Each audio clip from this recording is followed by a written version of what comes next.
Good morning, सभी का स्वागत है सीएल कैरियर एकेडमी में। आइए आज के करंट अफेयर्स पर हम चर्चा करेंगे। पिछले दिनों के घटनाओं पर बने हुए प्रश्न जो परीक्षा के लिए महत्वपूर्ण है, आप देखिए और इसके नोट्स बनाइए, इसका स्टैटिक जीके भी पढ़िए। चलिए, पहला प्रश्न हमारा है, भारत ने किस देश को हराकर 14 साल बाद अंडर 18 पुरुष एशिया वॉलीबॉल चैंपियनशिप का खिताब जीत में कांस्य पदक जीता है ना। 14 साल बाद अंडर 18 18 साल या उससे नीचे की पुरुष खिलाड़ी हैं और एशिया में हुआ है एशिया वॉलीबॉल चैंपियनशिप, और इसमें क्या जीत लिया इन्होंने? कांस्य पदक जीता। ध्यान रखिएगा, अंडर 18 है, अंडर 18 है ना, पुरुष एशियन वॉलीबॉल चैंपियनशिप है। कौन सा पदक भारत ने जीता? इसमें कांस्य पदक जीता है। बेहद महत्वपूर्ण है। तो भारत ने किसको हरा दिया? दक्षिण कोरिया को। ये बड़ा असंभावित है, दक्षिण कोरिया बहुत मजबूत टीम है ना। और भारत ने दक्षिण कोरिया को हराकर क्या जीत लिया है? कांस्य पदक जीत लिया। कितने साल बाद? 14 साल बाद। इसी तरीके से देखेंगे भारत की हॉकी टीम ने भी टोक्यो ओलंपिक में कितने साल बाद जो है कांस्य पदक जीता था, वो भी जर्मनी को हराकर। हद तो तब हो गई जब उसने जर्मनी को हरा दिया, है ना। 41 साल बाद, है ना, क्या जीता था? भारतीय हॉकी टीम ने टोक्यो ओलंपिक जो 2020 वाला 2021 में हुआ, उसमें भी कांस्य पदक जीता था, है ना। तो इसका हो जाएगा दक्षिण Korea is the right answer. तो वेरी वेरी मोस्ट इंपॉर्टेंट है। और ये प्रश्न ध्यान रखिएगा, ये मील का पत्थर है, आपको इसे याद रखना होगा, बहुत ही ज्यादा महत्वपूर्ण है ये। अब दक्षिण कोरिया को भारत ने 3-2 से हराया। दक्षिण कोरिया को 3-2 से भारत ने हराया। तो याद रखिएगा, ये प्रश्न अवश्य परीक्षा में होगा। ये हो ही नहीं सकता कि ये ना पूछा जाए, जरूर पूछा जाएगा। ये मील का पत्थर है,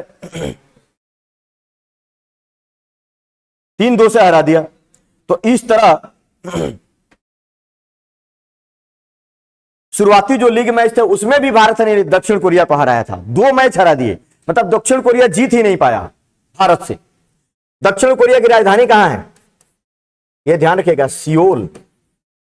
पूर्वी एशियाई देशों में विकसित देश है। सियोल जो है इसकी राजधानी है।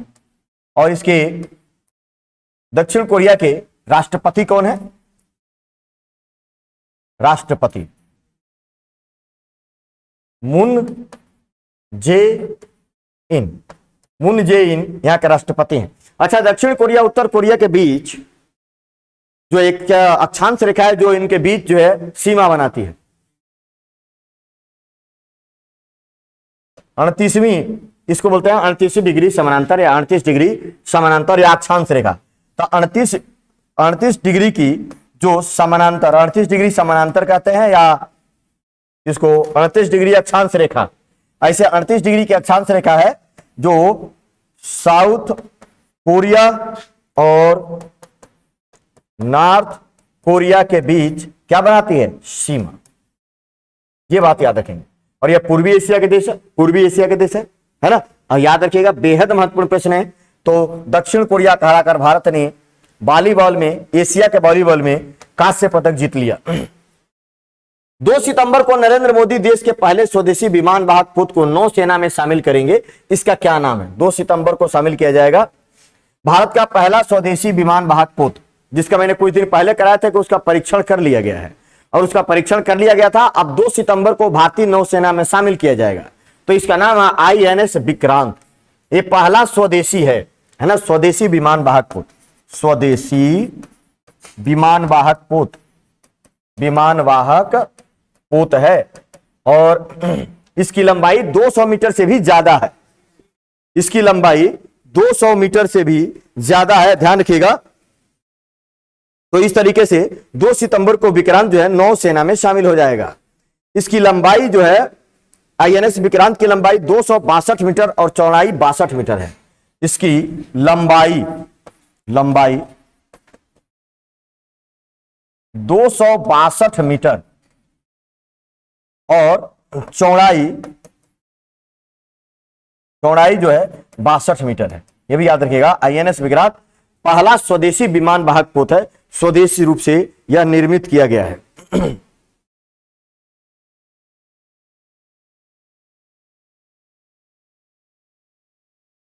इस युद्धपोत में 2300 कंपार्टमेंट है, जिसमें 1700 कर्मचारी बैठ सकते हैं।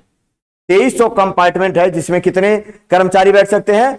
1700 कर्मचारी बैठ सकते हैं। तो याद रखिएगा INS विक्रांत नया है एकदम। भारत के पूर्व मुख्य आर्थिक सलाहकार KV सुब्रमण्यम को किस संस्था में भारत का कार्यकारी निदेशक नियुक्त किया गया है? ध्यान रखना, बहुत बड़ा।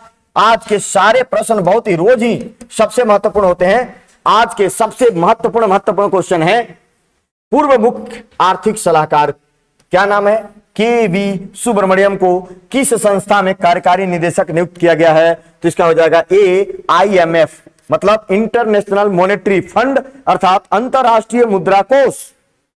इंटरनेशनल मॉनेटरी फंड में कार्यकारी निदेशक नियुक्त किया गया है ना? IMF की स्थापना कब हुई थी? 27 दिसंबर, आप लोग याद रखिएगा, 27 दिसंबर 1945 को। इसका हेड ऑफिस कहां है? हेड ऑफिस है इसका वाशिंगटन DC।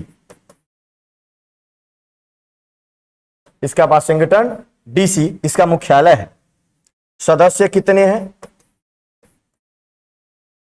190 सदस्य देशों की संख्या। और इसकी प्रमुख कौन है? प्रमुख है ना, इसकी प्रमुख है क्रिस्टलिना जॉर्जिवा। क्रिस्टलिना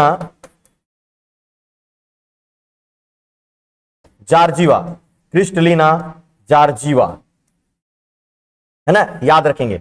भारत इसका सदस्य देश है। IMF इंटरनेशनल मॉनेटरी फंड, अंतरराष्ट्रीय मुद्रा कोष में जो भारत के KV सुब्रमण्यम कार्यकारी निदेशक नियुक्त हुए हैं। एक और बात ध्यान रखिएगा, IMF की उप प्रबंध निदेशक कौन है? वो भारत की हैं गीता गोपीनाथ। IMF में उप प्रबंध निदेशक जो है गीता गोपीनाथ। पहले वही थी मुख्य अर्थशास्त्री, उसमें मुख्य अर्थशास्त्री कौन थी? वही थी। उनको प्रमोट करके उप प्रबंध निदेशक बनाया गया। गीता गोपीनाथ की भारतीय मूल की हैं। तो ये बातें याद रखिएगा, महत्वपूर्ण प्रश्न होगा आपका परीक्षा से। और ये जो संस्थाएं जो आती हैं इनको जरूर लिख के रखिए, बहुत काम आता है ना, स्टैटिक जी के रूप में बहुत काम आता है। आप देखिएगा वर्ल्ड बैंक की भी स्थापना इसी दिन हुई और किस सम्मेलन के द्वारा हुई? ब्रेटन वुड्स सम्मेलन के द्वारा क्या हुआ? इसकी स्थापना हुई। हेड ऑफिस भी कहां है? वाशिंगटन DC है। सदस्य भी इतने ही हैं, लेकिन इसके प्रमुख कौन है? डेविड मालपस। कौन है? डेविड मालपस। बस यही अंतर है अलग से, बाकी सब IMF और वर्ल्ड बैंक का सेम होता है। जो विश्व बैंक का सदस्य बनता है वो IMF का ऑटोमेटिक बन जाता है, ये भी याद रखिए। अगले प्रश्न पर आइए। DRDO का नया अध्यक्ष किसे नियुक्त किया गया? बहुत ही महत्वपूर्ण प्रश्न, वेरी वेरी इंपॉर्टेंट। DRDO का नया अध्यक्ष जो है किसे नियुक्त किया गया? तभी सतीश रेड्डी की जगह समीर V कामत को नियुक्त किया गया है। DRDO का नया अध्यक्ष इनको नियुक्त किया गया है। समीर V कामत DRDO के नए अध्यक्ष बनेंगे। रक्षा अनुसंधान और विकास विभाग के सचिव थे, अब रक्षा अनुसंधान और विकास संगठन के अध्यक्ष बन गए। रक्षा अनुसंधान और विकास विभाग के सचिव रक्षा अनुसंधान विकास संगठन के क्या बन गए? अध्यक्ष बन गए। और इन्होंने किसका स्थान लिया है? G सतीश रेड्डी का स्थान लिया है। आप लोग याद रखिएगा, G सतीश रेड्डी हट गए, समीर V कामत बन गए। अब ये जो है G सतीश रेड्डी, जिन्हें रक्षा मंत्री का वैज्ञानिक सलाहकार नियुक्त कर दिया गया। तो एक और प्रश्न बनेगा, हाल ही में रक्षा मंत्री कौन है? रक्षा मंत्री राजनाथ सिंह का वैज्ञानिक सलाहकार किसे नियुक्त किया गया? G सतीश रेड्डी को। इनको रक्षा मंत्री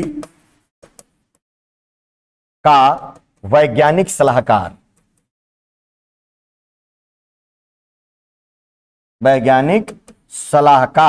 नियुक्त किया गया। तो अपने आप में एक प्रश्न ये भी है, नियुक्त किया गया है ना, याद रखेंगे आप लोग G सतीश रेड्डी का। तो अब भी समीर V कामत है ना।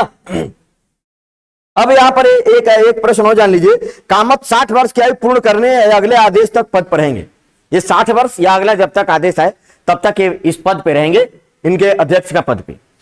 अब देखिए डॉक्टर समीर बी कामत 1 जुलाई 2017 से डीआरडीओ में महानिदेशक के रूप में सेवा दे रहे हैं। उनका पूरा नाम है डॉक्टर समीर बेकटपति कामत, है ना, तो याद रखेंगे, बेहद महत्वपूर्ण है। थोड़ा डीआरडीओ के बारे में भी आप जानिए। डीआरडीओ, डीआरडीओ का पूरा नाम क्या है? Defence research and development organisation, रक्षा अनुसंधान और विकास संगठन। इसकी स्थापना कब हुई थी?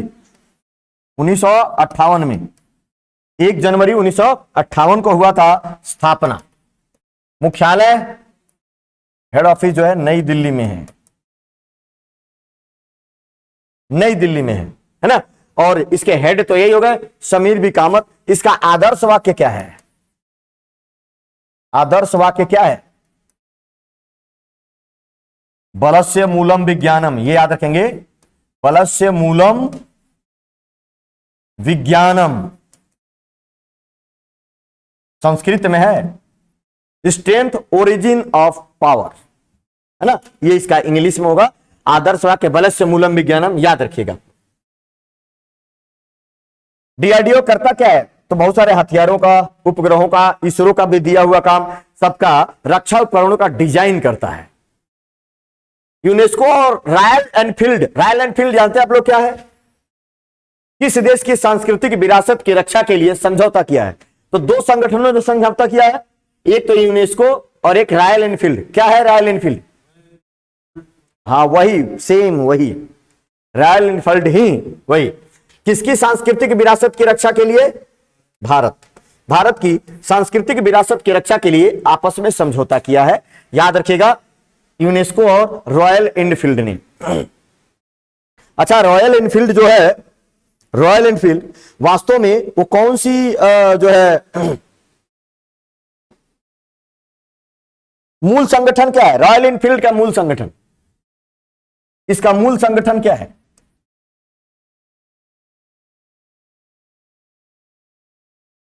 रॉयल एनफील्ड जो बाइक आती है ना, उसका मूल संगठन क्या है? Eicher motor. आइसर जानते हो आप लोग?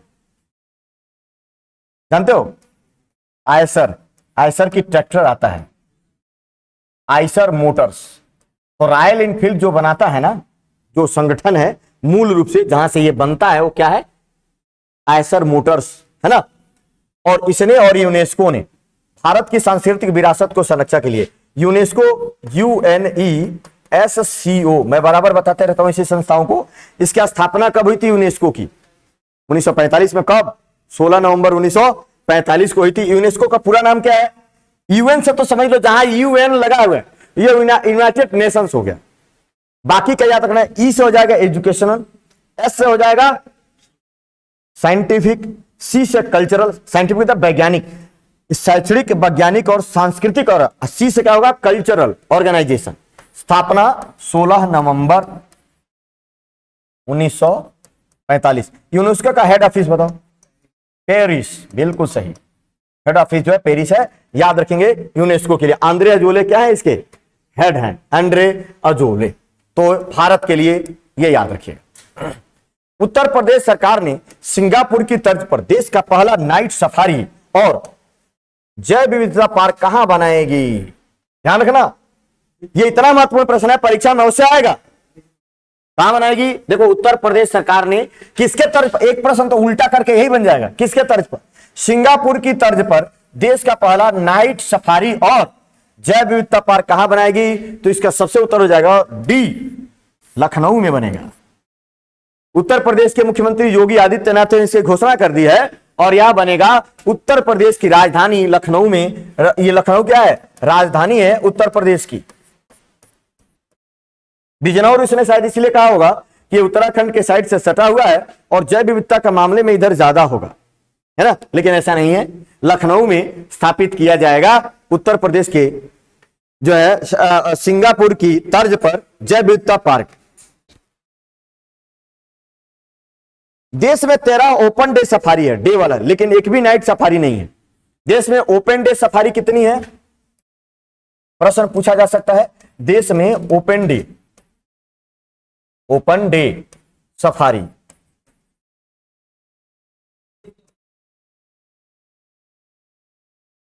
सफारी होता है किसी एक विशेष जानवर के सुरक्षा और संरक्षण के लिए वहां पर रखना। और वो प्राकृतिक रूप से नहीं होता, किसी जगह से जानवरों को उठाया जाएगा, वहां ले जाकर रखा जाए, जैसे लायन सफारी इटावा में बना हुआ, उत्तर प्रदेश के इटावा में क्या बना हुआ है, लायन सफारी बना हुआ है। तो वहां पे क्या होता है, ले जाकर छोड़ दिया जाता है, लायन को छोड़ दिया गया और वहां पे उनका संरक्षण किया जाता है। तो सफारी जो होता है ना वो एक्स सीटू संरक्षण होता है, पर स्थानीय, मतलब जानवरों के एक स्थान से उठाओ दूसरा स्थान तक ले जाकर उनका संरक्षण करो। अब समझ गए ना सफारी क्या होता है, यही होते हैं। अब नाइट, रात में भी, मतलब रात के समय भी उसमें पर्यटन हो सकेगा आसपास के लोगों के लिए। तो ये लखनऊ में योगी आदित्यनाथ ने इसकी घोषणा की है।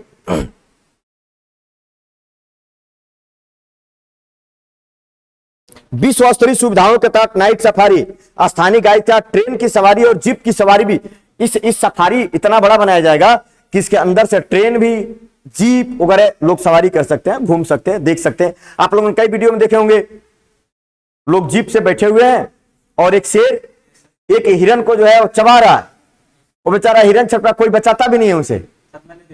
देखा है ना, टीवी में ही देखने को मिलता, सही में देखे तो आधे लोग देखते रहते हैं ना, कई लोग बैठे हैं देख रहे हैं, वो हिरन छटपटा रही है, उसको पकड़ा है, लेकिन लोग बचाते नहीं है। बचाना चाहिए या नहीं बचाना चाहिए, क्यों? अच्छा, और हिरन मर गया, वो जान जा रहा है उसका, वो क्यों नहीं? उसको मारना क्यों पड़ा? उसको मारो, डंडे से मारो, भाग जाएगा। नहीं तो मतलब वो जिएगा और हिरन को जीने का हक नहीं। कमजोर है तो मारा जाएगा, दुनिया में यही होता है, कमजोर मारा जाता है। इसीलिए अपने आप को मजबूत करें, है ना, मजबूत करना बहुत तो जरूरी है। वन्य जीवों को बाड़े में न रखकर खुले आकाश में, कैटल ग्रिड में रखा जाएगा। बाड़े में क्या, खुले आकाश में रहेंगे, है ना। तो लखनऊ, उत्तर प्रदेश की राजधानी लखनऊ है। सीएम कौन है? योगी आदित्यनाथ है, ये भी याद रखेंगे, ये बताने वाला। और राज्यपाल आनंदीबेन पटेल है।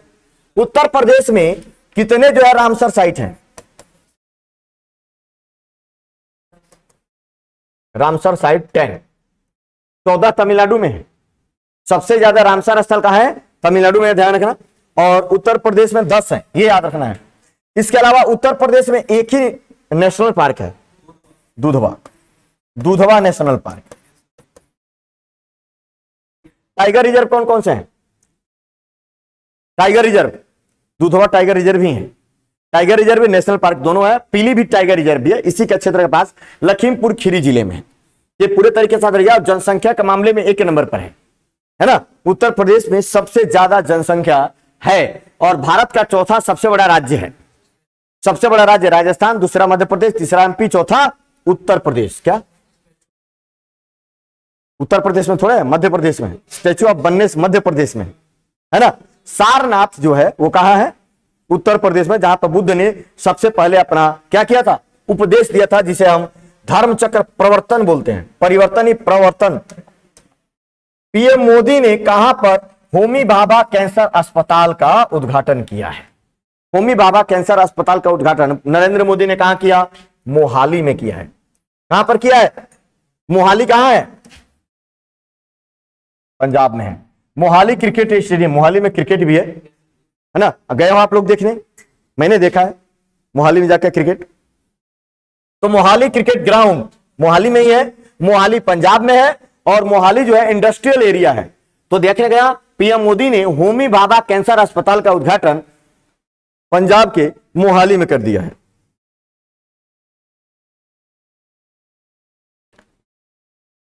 इसके साथ पंजाब के प्रधानमंत्री कौन है? सॉरी, सीएम भगवंत मान भी वहां उपस्थित थे। भगवंत मान नए नए सीएम बने हैं। ऐसा सुना गया है कि भगवंत मान कॉमेडी बड़ी अच्छी करते हैं। देखा, आप लोग जानते हैं भगवंत मान कॉमेडी वगैरह करते, धारावाहिक भी बनाते हैं, शायद कुछ इस तरीके का कॉमेडी स्टार है ना। फिल्म में भी काम कर चुके हैं। भगवंत मान सीएम है ना पंजाब। और पंजाब जो है प्रति व्यक्ति प्रति हेक्टेयर गेहूं के उत्पादन के मामले में एक नंबर पर है। प्रति हेक्टेयर गेहूं उत्पादन, है ना। ये सब नहीं बताया जाता। पंजाब की राजधानी कहां है? चंडीगढ़। पंजाब की राजधानी चंडीगढ़। और चंडीगढ़ का डिजाइनर कौन है? डिजाइनर ली कार्बूसियर। हाँ, चंडीगढ़ में एक झील है, क्या नाम है? सुखना झील, ये भी याद रखिएगा। सुखना झील चंडीगढ़, और चंडीगढ़ का जो डिजाइन है ना, मोहनजोदड़ो के नक्शे पर आधारित है। किस पर आधारित है? मोहनजोदड़ो के नक्शे पर। क्या है मोहनजोदड़ो में? हाँ, उनकी सड़कें जो है, हाँ, ग्रिड पर अर्थात समकोण पर काटती हैं, और ये भी इसी तरीके से बना, इस तरीके से।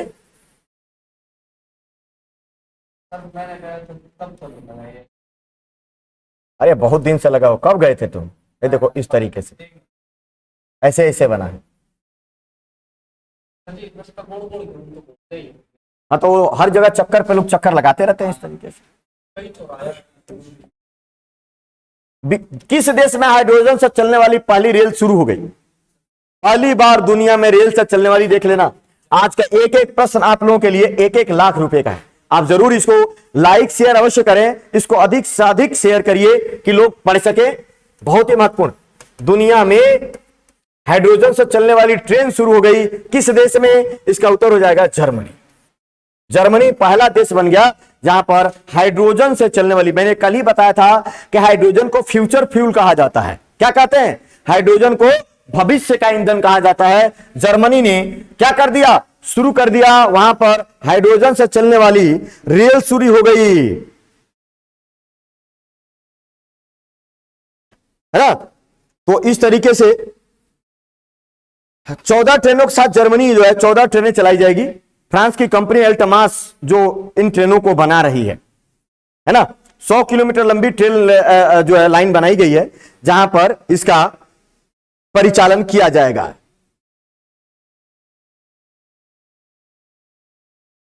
अब जर्मनी रेल, सड़क, सब चीजों में धीरे धीरे हाइड्रोजन से चलने वाले, हाइड्रोजन से बिल्कुल प्रदूषण नहीं होता इससे। तो जर्मनी की राजधानी कहां है?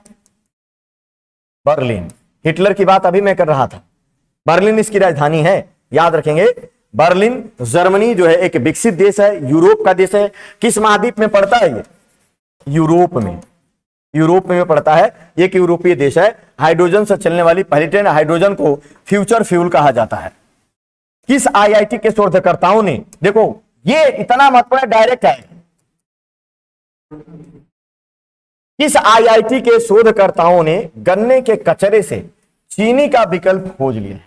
गन्ने के कचरे से चीनी जो है बनाया जाएगा, गन्ना से तो बनाया जाएगा, उसके कचरे से भी चीनी बनाया जाएगा, है ना।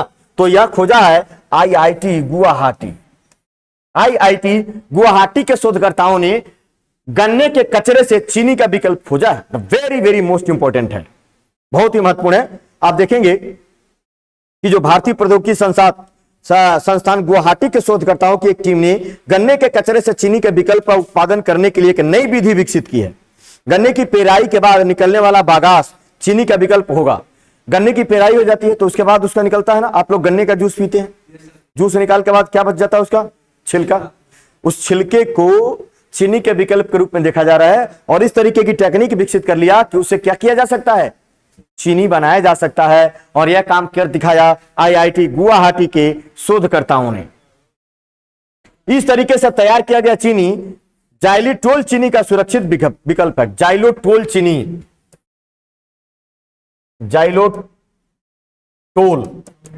चीनी का विकल्प है, शुगर फ्री रहेगा काफी ज्यादा। जो चीनी होता है जो हम खाते हैं जाइलोटोल है, उसी का विकल्प यह हो जाएगा। जो आईआईटी गुवाहाटी, ये कहां है? गुवाहाटी कहां है? आसाम में है, ये बात याद रखिएगा। तो आईआईटी गुवाहाटी के शोधकर्ताओं के द्वारा यह किया गया है, ये नया शोध, नया विकल्प। अच्छा बताओ, भारत का पहला आईआईटी कौन सा है? रुड़की। कब बना था ये? 1938, 1848 में आईआईटी रुड़की भारत का पहला आईआईटी भारत का पहला आईआईटी रुड़की ही है। रुड़की है कहां पे? उत्तराखंड। भारत के किस वर्ष तक भारत में हो गया 1.8 लाख किलोमीटर राष्ट्रीय राजमार्ग और 1.2 लाख किलोमीटर रेलवे लाइन हो जाएगी। भारत में किस वर्ष तक, देखो 1.8 लाख किलोमीटर, मतलब 1,80,000, ये हुआ ना। 1.8 लाख का मतलब क्या हुआ? 1,80,000 किलोमीटर राष्ट्रीय राजमार्ग है ना भारत में, और 1,20,000 है ना किलोमीटर रेलवे लाइन हो जाएगी। कब तक हो जाएगी? ये हो जाएगी 2025 तक। पॉसिबल है ना? तो ये इतने राष्ट्रीय राजमार्ग और हो जाएंगे, और ये हो जाएंगे 2025 तक। भारत में 2025 तक होंगे 1.8 लाख किलोमीटर राजमार्ग और 1.2 लाख किलोमीटर रेलवे लाइन। यह किसने बताया भाई? तो यह अनुमान bank of America securities India, यह अनुमान जो है bank of America securities India के द्वारा किया गया है। इंडिया, ये जो संस्था है इंडिया के द्वारा अनुमान किया गया है, अनुमान है ना। ये बात याद रखिएगा, 2025 तक है ना इतने लाख किलोमीटर राष्ट्रीय राजमार्ग और इतने लाख किलोमीटर रेलवे लाइन हो जाएगी। भारत को कब तक जो है विकसित करने का लक्ष्य रखा गया है? 2047 तक, मतलब अगले 25 वर्षों में भारत को विकसित करने का लक्ष्य रखा गया है, जिसमें 5 प्रण अभी जो है हमारे देश के प्रधानमंत्री नरेंद्र मोदी ने दिए हैं। तो याद रखिएगा 2025 इज द राइट आंसर। अच्छा, भारत की जनसंख्या कब चीन को पीछे छोड़ देगी, ये बताइए। 2024 नहीं, 23, 2023 में चीन को पीछे छोड़ देगी। कौन? 2024? अब दिसंबर तक हो जाए, जब हो जाए 2023 में ओवरटेक कर देगी।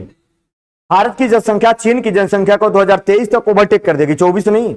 अभी जो है दिसंबर के लास्ट में ही हो जाएगा। दिसंबर के लास्ट में जो चीन की जनसंख्या होगी वो होगी 1.426 और भारत की होगी 1.412। इसी साल के लास्ट में देखो कितने का अंतर है, कितने का अंतर है? लगभग 1,40,00,000। बस ये तो 6 महीने में हो जाएंगे, नहीं हो जाएंगे? 6 महीने में हो जाएंगे, 6 महीने में नहीं होंगे। हाँ, 6 महीने में हो जाएंगे। 1 करोड़ जनसंख्या नहीं हो जाएगा? भारत वाले कर सकते हैं। अब देखो, a new India selected writing 2014 से 19 नामक पुस्तक का विमोचन किया है। किसने किया विमोचन भाई? तो इसका विमोचन किया है हमारे पूर्व उपराष्ट्रपति एम वेंकैया नायडू, इनके द्वारा किया गया है। याद रखेंगे आप लोग, है ना। पूर्व उपराष्ट्रपति, पूर्व हो गए, इसी महीने पूर्व हो गए। पूर्व उपराष्ट्रपति एम वेंकैया नायडू के द्वारा। और यह किताब किस पर लिखी गई है? अरुण जेटली, अरुण जेटली के लेख को इकट्ठा करके, मतलब उसको संग्रह करके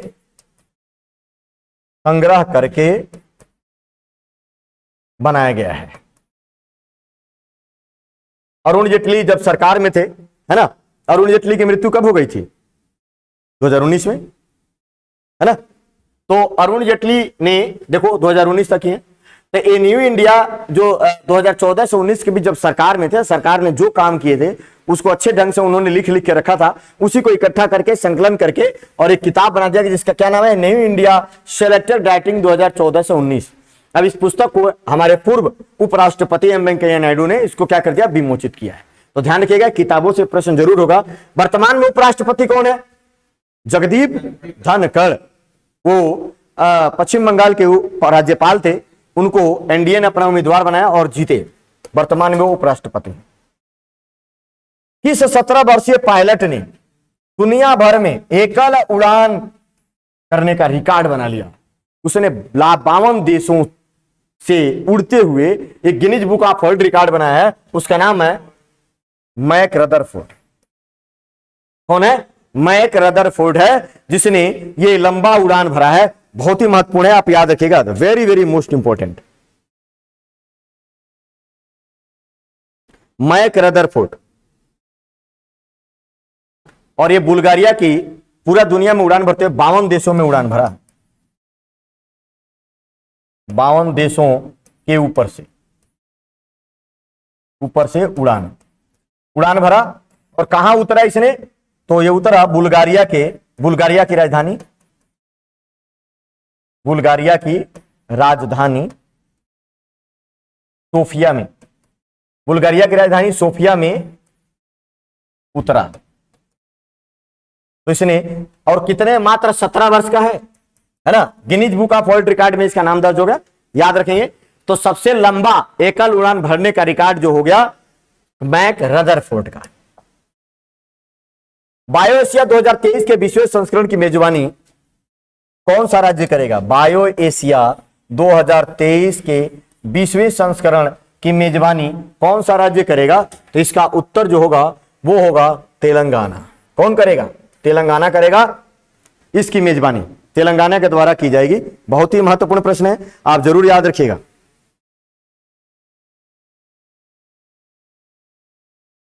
बायो एशिया का विश्वास तेलंगाना सरकार द्वारा मार्की लाइफ साइंसेज और हेल्थ टेक इवेंट अगले साल 24 से 26 फरवरी में आयोजित किया जाएगा। अगले साल 24 से 26 फरवरी तक आयोजित। तो ये याद रख लेंगे, ये अगले साल होगा। अभी आपको क्या याद रखना है कि 2023 में बायो एशिया का जो विश्व संस्करण होगा वो भारत के तेलंगाना में होगा 24 से 26 फरवरी के बीच। तेलंगाना की राजधानी कहां है? हैदराबाद है, ये भी याद रखेंगे। हैदराबाद है ना, हैदराबाद। और हैदराबाद को पाक कला में यूनेस्को में शामिल किया गया है। किस क्षेत्र में इसको जगह दी गई है? पाक कला में। पाक कला मतलब गैस्ट्रोलॉजी है ना, गैस्ट्रोनॉमी बोलते हैं। पाक कला में इसका हैदराबाद का बिरयानी वर्ल्ड फेमस है ना, बिरयानी हैदराबाद का। हैदराबाद प्लस सिकंदराबाद, हैदराबाद और सिकंदराबाद इन दोनों को क्या कहा जाता है? जुड़वा शहर। इसको क्या बोला जाता है? जुड़वा शहर। हैदराबाद किस नदी के किनारे है? मूसी नदी के किनारे, मूसी नदी के किनारे है हैदराबाद, है ना, याद रखिएगा, बेहद महत्वपूर्ण है। हैदराबाद का बिरयानी काफी फेमस है। राष्ट्रीय स्वास्थ्य प्राधिकरण ने ट्रांसजेंडर व्यक्तियों को समग्र स्वास्थ्य सेवाएं प्रदान करने के लिए किसके साथ समझौते पर हस्ताक्षर किया है? अब क्या है ना, राष्ट्रीय स्वास्थ्य प्राधिकरण, नेशनल हेल्थ अथॉरिटी NHA ने ट्रांसजेंडर जो थर्ड जेंडर होता है इनके लिए भी एक स्वास्थ्य सेवाएं दी जाएगी। जैसे PM जन आरोग्य योजना के तहत इनको स्वास्थ्य बीमा दिया जाएगा। तो उनको स्वास्थ्य सेवाएं देने के लिए किसके साथ समझौता किया है? तो यह क्या है? सामाजिक न्याय एवं अधिकारिता विभाग, सामाजिक न्याय एवं अधिकारिता विभाग के साथ समझौता किया है। ट्रांसजेंडर व्यक्तियों को क्या किया जाएगा? अब उनको भी स्वास्थ्य सेवाएं प्रदान की जाएगी। जैसे प्रधानमंत्री जो है ना, PM जय, क्या मतलब है इसका? प्रधानमंत्री जन आरोग्य योजना, प्रधानमंत्री जन आरोग्य। और इसका अभियान का क्या नाम है? आयुष्मान भारत। नाम सुना होगा आप लोगों ने, आयुष्मान भारत। क्या होता है? आयुष्मान भारत कार्ड बनता है और इस योजना के तहत लोगों को 5 लाख रुपए प्रति वर्ष स्वास्थ्य बीमा दिया जाता है। बीमा किसका? स्वास्थ्य का। तो स्वास्थ्य बीमा दिया जाता है, एक साल में 5 लाख रुपए का स्वास्थ्य बीमा। प्रधानमंत्री, अब इनको भी ये प्राप्त हो जाएगा। ये सब स्वास्थ्य की बातें है ना। सामाजिक न्याय और अधिकारिता मंत्रालय के मंत्री कौन है बताओ?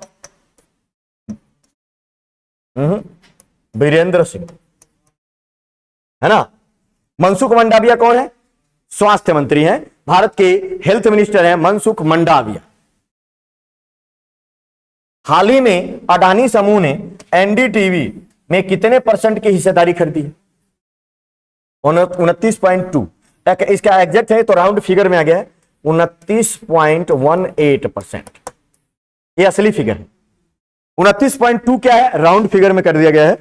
असली क्या है? 29.18 है। अडानी समूह ने NDTV, है ना, NDTV में इतने % की हिस्सेदारी घोषणा की किसने है? और वो चाह रहा है कि 50% से ज्यादा हिस्सेदारी क्या करे? खरीदे NDTV। तो ये बात ध्यान रखिएगा, बड़ा महत्वपूर्ण होगा। अडानी समूह, अडानी दुनिया के कौन से नंबर के अमीर व्यक्ति हैं? चौथे। उन्होंने बिल गेट्स को पीछे छोड़ दिया। अडानी दुनिया के चौथे सबसे अमीर व्यक्ति। और दुनिया के सबसे अमीर व्यक्ति कौन है बताइए? Elon Musk. किस देश के हैं? एलोन मस्क अमेरिका, उनकी कंपनी का क्या नाम है? टेस्ला और स्पेस एक्स, है ना। टेस्ला किस प्रकार की डीजल की पेट्रोल किसकी कार बनाती है? कार की कंपनी किस, वो डीजल इलेक्ट्रिक कार बनाती है। इलेक्ट्रिक कार बनाने वाली कंपनी टेस्ला और स्पेस एक्स के मालिक हैं और सीईओ भी हैं। एलोन मस्क दुनिया के सबसे अमीर व्यक्ति हैं। तो अब अडानी भी चौथे अमीर व्यक्ति एनडीटीवी में इतनी हिस्सेदारी खरीद ली। चलिए, तो आज के लिए इतना ही। आप लोग इन सारी बातों और फैक्टों और प्रश्नों को याद रखिएगा। कर फिर मिलेंगे, तब तक के लिए सभी लोगों का बहुत बहुत धन्यवाद। जय हिंद, जय भारत।